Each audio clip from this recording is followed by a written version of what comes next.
Rock legend Ozzy Osbourne is gone, and the world is in shock. But it was Sharon Osbourne's emotional final words, whispered at his casket, that broke the hearts of millions. What did she say that silenced the entire room? Why did she beg for forgiveness in front of family and friends? And what was Ozzy hiding in his final days that only Sharon knew? Stay with us, because what you're about to hear will leave you stunned. The world of rock and roll has gone silent. The Prince of Darkness, the iconic voice behind Black Sabbath, and one of the most electrifying performers in music history, Ozzy Osbourne, is dead at 75. But it wasn't just the news of his passing that left fans devastated. It was what followed. At a private, tear-filled funeral service held in Los Angeles, Sharon Osbourne, his wife of more than 4 decades, delivered a tribute so raw, so emotional, that even the toughest rock legends in attendance were seen wiping away tears. Her words, part confession, part farewell, weren't just a goodbye. They were a soul-bearing message to the world, and to Ozzy himself.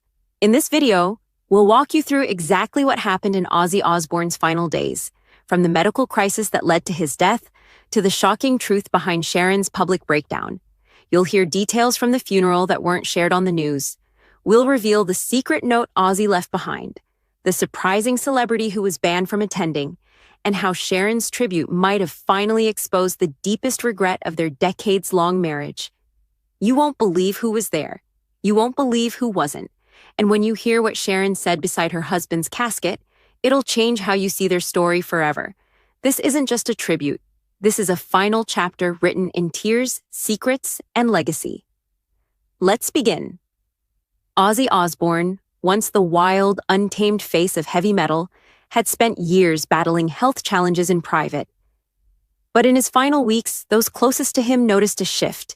It wasn't just his body that was failing, it was his spirit. Sources close to the family revealed that Ozzy had become noticeably quiet and withdrawn in the last 2 months of his life.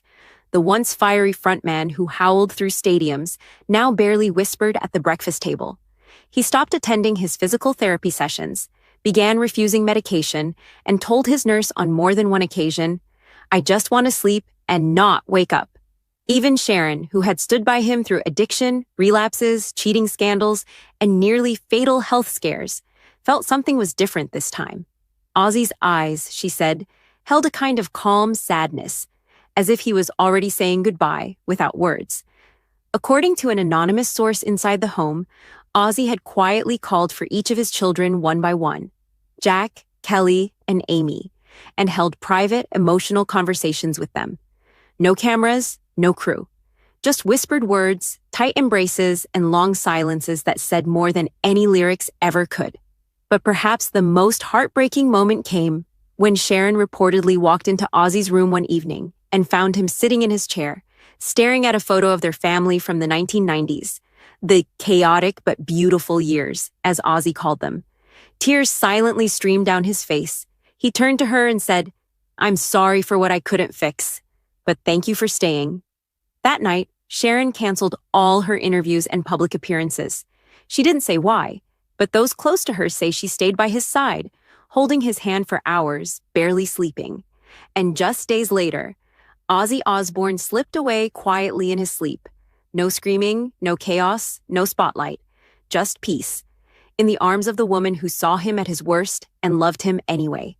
The Prince of Darkness, known for his thunderous stage entrances and chaotic life, left the world in the most unexpected way, silently, and with no media circus surrounding his departure. But what shocked fans and even some family friends more than Ozzy's death was the funeral itself. Or rather, the kind of funeral it turned out to be. Despite being one of the most iconic and influential rock legends of all time, Ozzy Osbourne's funeral was a small, strictly private affair, just immediate family. No cameras, no public viewing, no rock star tributes, no fireworks. Just a few chairs in a private English countryside chapel. Sharon Osbourne made the call. In her words, he gave the world everything. Let us have this one moment just for us. That moment was both heartbreaking and intimate. Sources say the entire ceremony lasted no more than 45 minutes, but what was said inside that chapel left every guest emotionally gave a gut-wrenching eulogy. He didn't talk about Ozzy the rock star.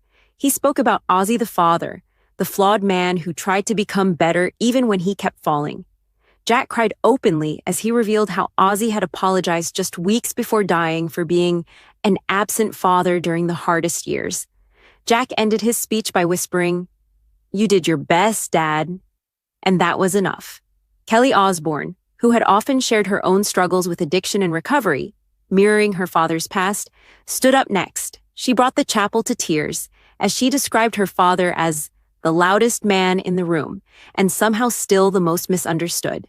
She said she'd never forget the final voice note Ozzy sent her 2 days before his passing, telling her, "You've got your mom's fire and your dad's madness. You're unstoppable. I love you, always." But perhaps the most haunting moment came from Sharon herself. She stood, stone-faced, lips trembling. She didn't read a speech. She didn't even cry at first. Instead, she walked to his casket, placed one hand on it, and softly said, "This wasn't supposed to be the end, but maybe this is the peace you never found in life. Sleep now, my darling." The room was silent, not a single dry eye. Some say even the priest had to pause to compose himself. And when it was time to lower Ozzy into the ground, a solo violin played a stripped-down instrumental version of "Mama, I'm Coming Home." Sharon chose that herself. She said it was the song that meant the most to him, the one that made him weep every time it came on. And then, he was gone, buried beneath the quiet English sky, far from the crowds, the stadiums, and the screaming fans. Ozzy Osbourne's death was a blow, but what came next shook the family and fans to their core. As expected, Sharon Osbourne was set to inherit the bulk of his estate, estimated at over $220 million. But when the legal documents were unsealed just days after the funeral, what emerged was a firestorm of controversy, betrayal, and secrecy. According to close sources who spoke under anonymity, Ozzy had rewritten his will only 5 months before his death, without informing most of his inner circle. The changes he made were radical and deeply personal. For starters, Sharon didn't receive as much as everyone expected. While she was still designated as the executor of the estate and given their shared properties, what stunned many was that over $80 million had been siphoned into a private trust for someone no one had heard of publicly, a woman named Margot. Yes, you read that right. Margot, a mysterious woman from Ozzy's past, who, according to rumors, was part of a secret relationship Ozzy maintained during the late 1980s. And it gets wilder. That same woman allegedly had a child, a now-grown man in his 30s, who Ozzy admitted in a sealed letter to be his biological son. The will contained a handwritten note from Ozzy to this unknown son, which read, "I was never the man I should have been for you, but no one will silence your truth now. You're my blood. This is your legacy, too." The letter reportedly left Sharon furious and in disbelief. Multiple insiders claim she had no knowledge of this son until the will was revealed, and even considered challenging the legality of the updated document. But under UK law, a notarized final will supersedes all others, and Ozzy had made sure it was ironclad. And it doesn't stop there. Another jaw-dropper was the sudden disappearance of $30 million from an offshore account in Ozzy's name. Investigators are still trying to trace it, but insiders suggest Ozzy may have gifted it off the books before his passing, possibly to fund secret medical treatments, or to support his alleged hidden family without scrutiny from the public or press. The rest of his estate was split between Jack, Kelly, Amy, his daughter from his first marriage, and even Louis, the son of his first wife Thelma's second marriage, whom Ozzy still supported. But what Ozzy did not leave raised just as many eyebrows as what he did. Zakk Wylde, his longtime friend and bandmate, left nothing. Some of his grandchildren, omitted from the final draft. His longtime manager and producers, not a single mention.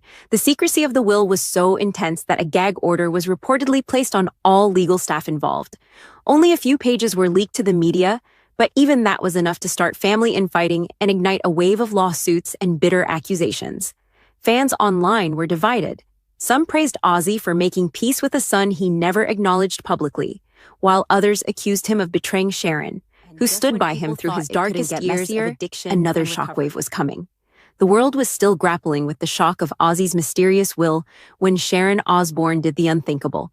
She sat down for a private, unfiltered interview just one day after his funeral.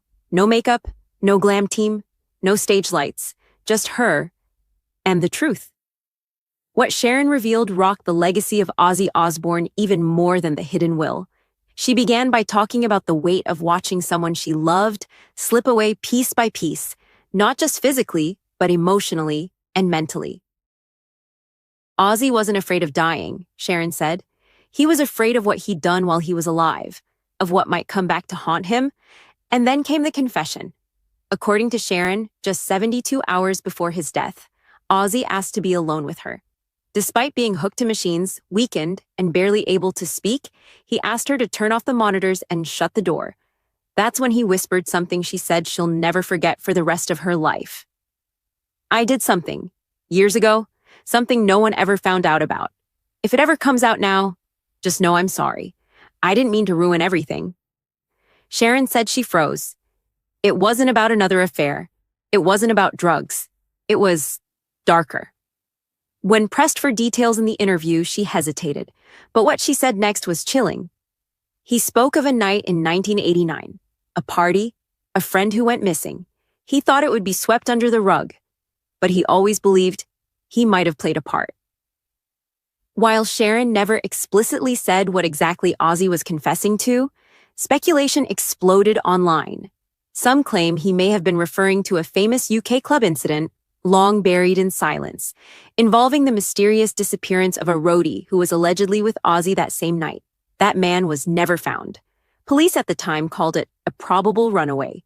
But Ozzy's vague final words sent fans and conspiracy theorists spiraling into that decades-old case again. Was Ozzy carrying guilt over something he did? Or something he witnessed? Sharon didn't confirm anything, but her silence said more than words. In the interview, her eyes welled with tears as she admitted, Ozzy never fully forgave himself for who he had been before sobriety. He was haunted by the other Ozzy, the demon inside him that fame and drugs created. She added, "He used to say, 'Sharon, I hope God doesn't recognize me as that man when I get there. I don't want to go to hell.'" It wasn't just a metaphor. According to Sharon, Ozzy had dreams, nightmares, of being chased by a figure with no face who called him James instead of Ozzy. James being Ozzy's legal first name, John Michael Osbourne. It was like someone was trying to drag the real him out from under the legend. The confessions didn't stop there.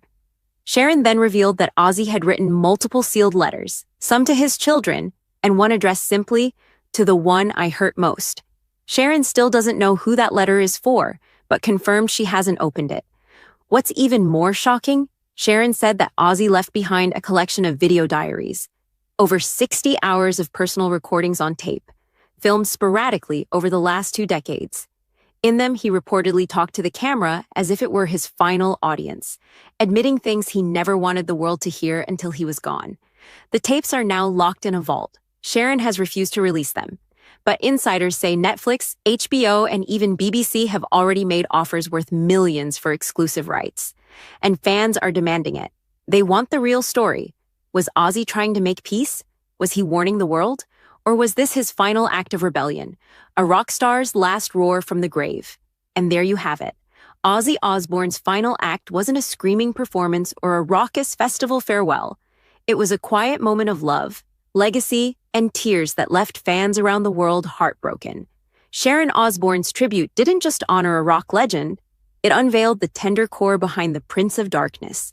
Her words painted Ozzy not as just a stage icon, but as a devoted husband, father, and soul deeply misunderstood by the media, yet adored by those who truly knew him. The media had always chased the wild side of Ozzy, his biting bats, his onstage chaos, his rehab stints, but Sharon's final words brought forward the side most fans never saw. The man who cried watching his daughter sing, the man who asked for forgiveness in silence, the man who always came back home no matter how dark his world got. Whether you knew him as the Black Sabbath frontman, the reality TV dad, or just a misunderstood legend trying to survive fame, Ozzy Osbourne left behind more than music. He left a legacy of resilience, raw emotion, and a rock and roll journey that will echo. What are your favorite memories of Ozzy Osbourne? Did his music get you through a tough time? Were you one of the millions who followed his reality show? Shocked by the chaos but staying for the heart? Drop your thoughts in the comments. Let's celebrate his life, his madness, and the humanity behind the legend. Don't forget to like this video if Ozzy's story touched you, and make sure to subscribe so you don't miss more deep dives into the lives of the icons you thought you knew. And hit that notification bell, because the truth, it's not always loud like a guitar solo. Sometimes it's hidden in the quiet goodbye. Rest in power, Ozzy Osbourne. You were more than a rock star.